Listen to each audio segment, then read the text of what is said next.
Hey, little buddies, it's Uncle Rick from the Uncle Rick Audio Book Club. I hope you're a member of my club. We have so much fun and we learn so much cool stuff from these great books that I read, including the Bible. Today we are reading from Heroes of Our Revolution by T.W. Hall. This book was published back in, Back in 1900, way over 100 years old. That's when you find the best books, isn't it? Reading from chapter 2 today about the War of Independence. Here we go. You can easily imagine, boy, that the king was not in a very good humor when he heard of the Boston Tea Party. He made preparations at once to punish Boston and all the Boston people. He had Lord North pass a bill in Parliament ordering that after the 18th of June, 1774, no person should load or unload any ship until the town apologized and paid for the tea which had been destroyed. He recalled Governor Hutchinson to England and sent General Gage from New York to be military governor and enforce the port bill. Even English vessels had to land their goods at Salem or Marblehead. This was a severe blow to the prosperity of Boston and of the entire Massachusetts colony. The wharves lay idle, the warehouses empty, merchants and traders had to stop business, which threw a great number of employees out of work. In addition to this, provisions grew scarce. They could not be obtained from the other colonies, as all freight was carried in those days by water. General Gage had another penalty to inflict upon the town also. He was ordered to carry out the Regulation Acts. These were orders of Parliament which quartered more troops upon the town, forbade the holding of town meetings without the consent of the governor, save once a year, and vested all the power of government in the governor and officers appointed by the king or the governor. The people now had something to struggle for more important than freedom from taxation. They were now denied rights that belonged to every Englishman. They got around the provision forbidding them to hold but one town meeting a year by adjourning that one meeting from time to time, and thus making it last a year. Oh, that was clever. Then they got together the people of the entire colony, or rather their representatives, and adopted some declarations called the Suffolk Resolves.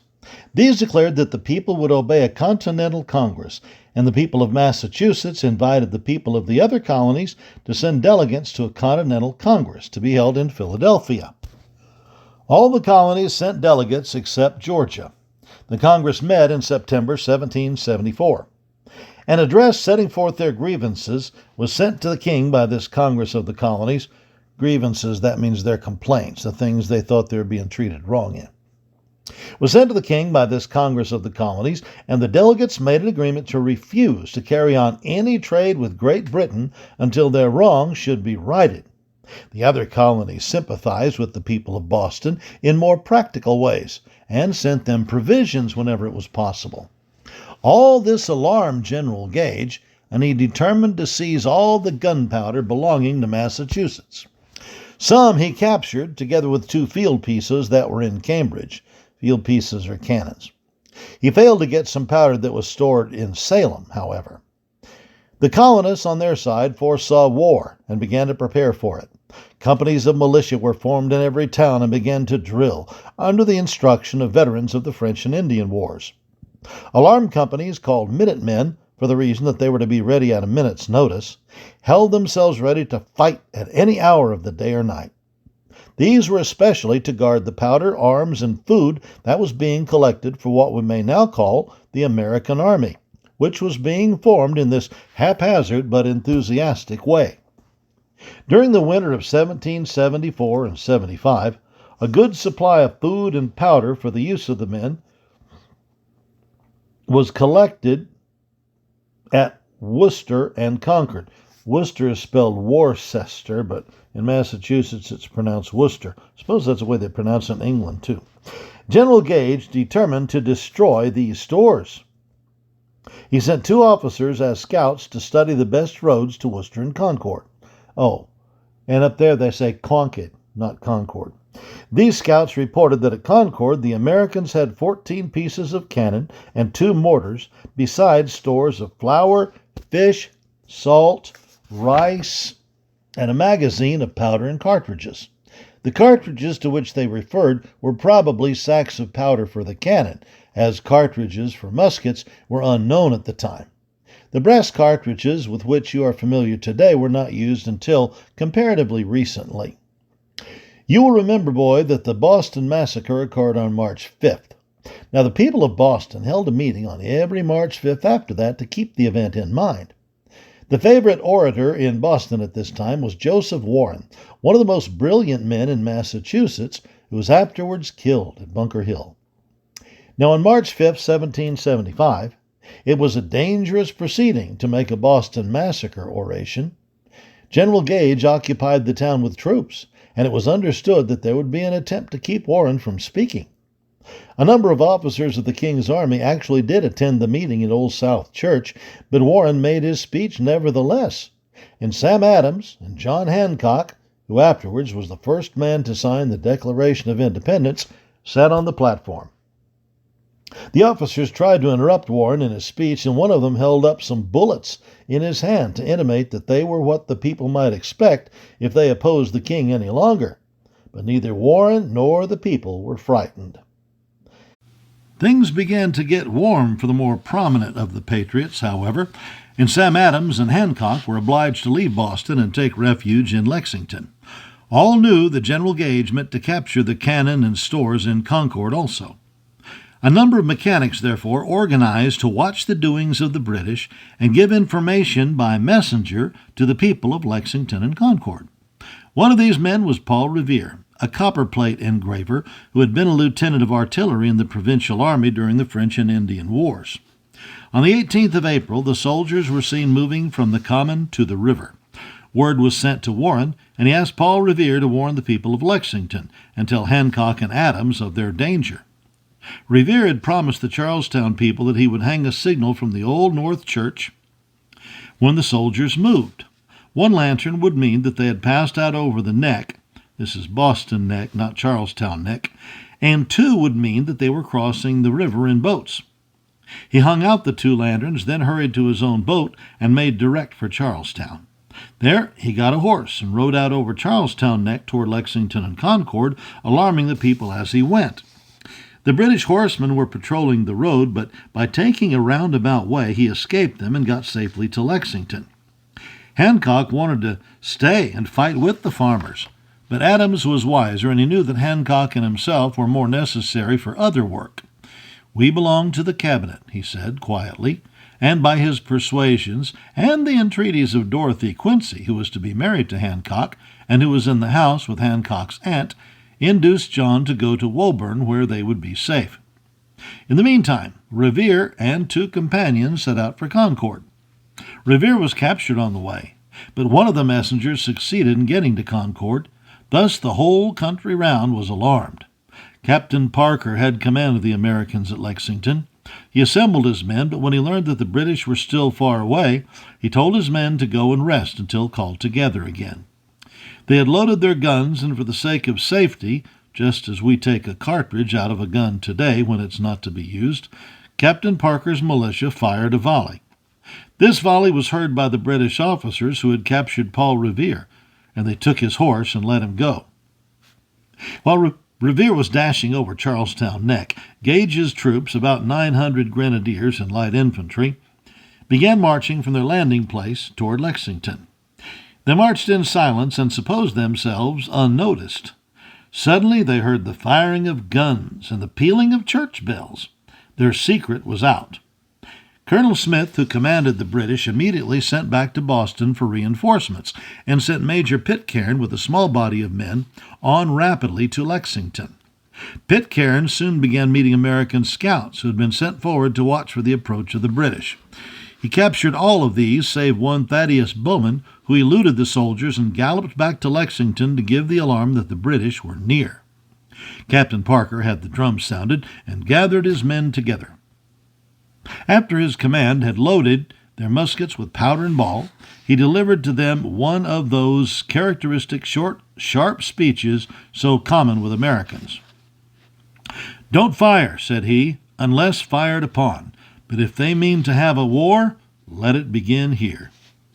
It began right there.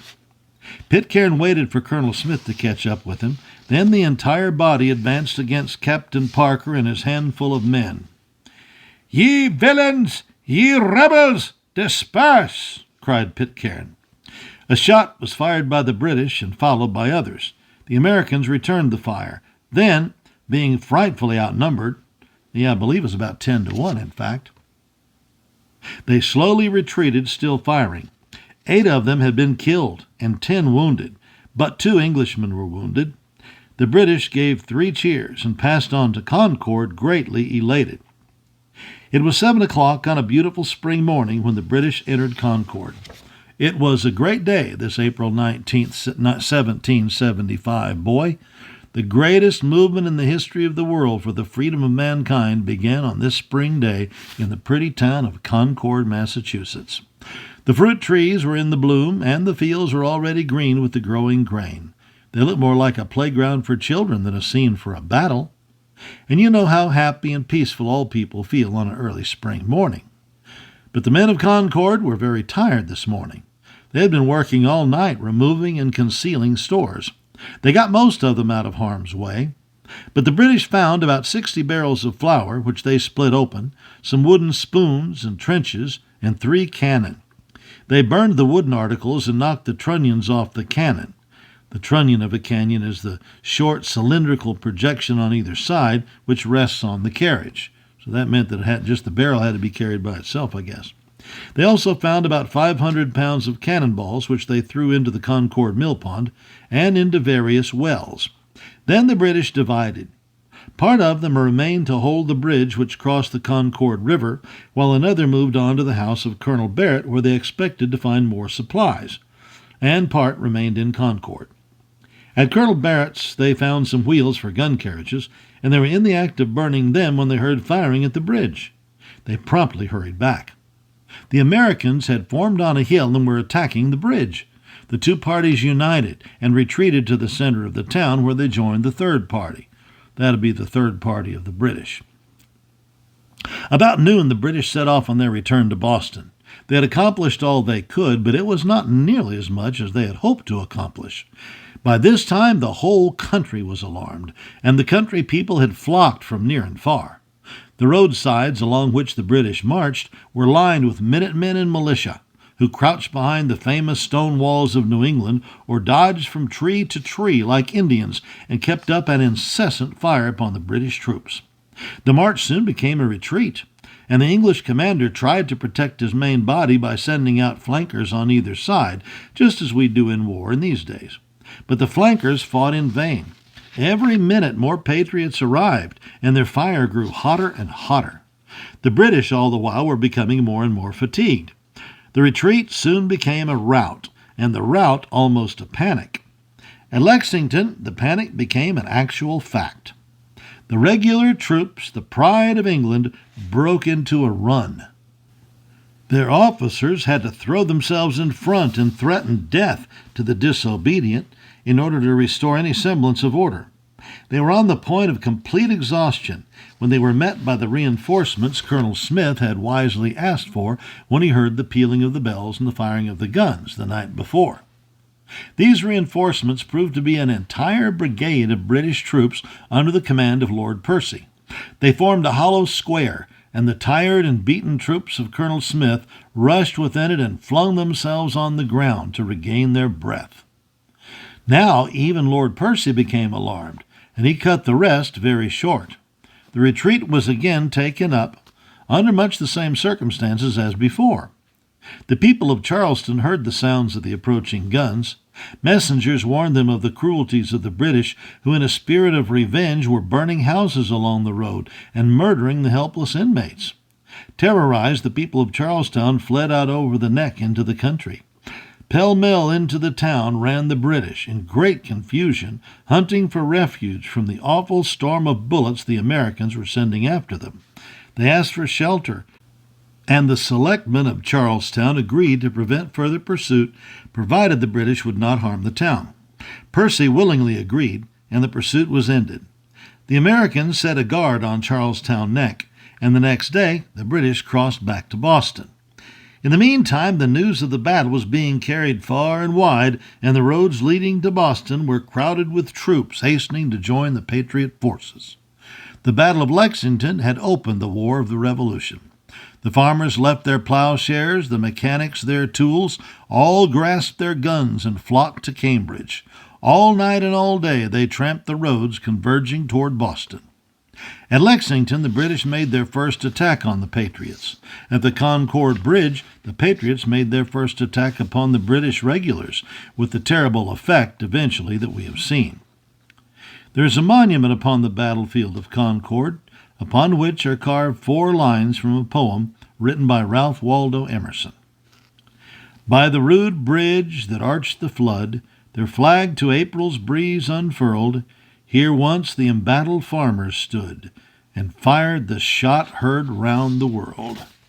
And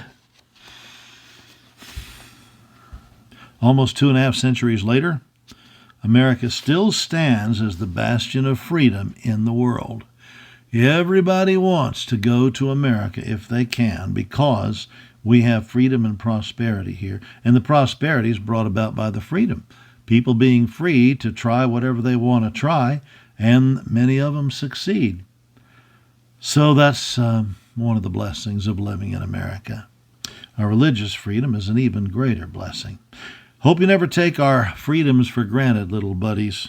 I hope you'll always be a Christian patriot to the very day you die, as I intend to be myself. Well, it's time for me to leave you for this week. Thank you so much for listening. I love you, boys and girls. I appreciate you listening to me, writing to me, staying in touch. You come on back and see me sometime real soon, will you? Meanwhile, let me remind you, put God first in your life, be a patriotic American, and honor your father and your mother. So long, little buddies. Parents, if your kids love today's visit with Uncle Rick, know that they will love the Uncle Rick Audiobook Club. The Uncle Rick Audiobook Club allows access to dozens more stories, both from the Bible and history, to help your kids learn about godly character. Here's what one parent had to say about the Uncle Rick Book Club. Uncle Rick products are such a delight to our family. Our kiddos listen nightly to the Bible stories and fall asleep listening to God's Word. These Bible audios are such a super reinforcement to what we as parents already teach our children. They provide our kids with a kind, gentle voice, pointing them to obey God and His Word. Thank you. That was from Shelley. You can access the Uncle Rick Book Club at UncleRickAudios.com. See you there.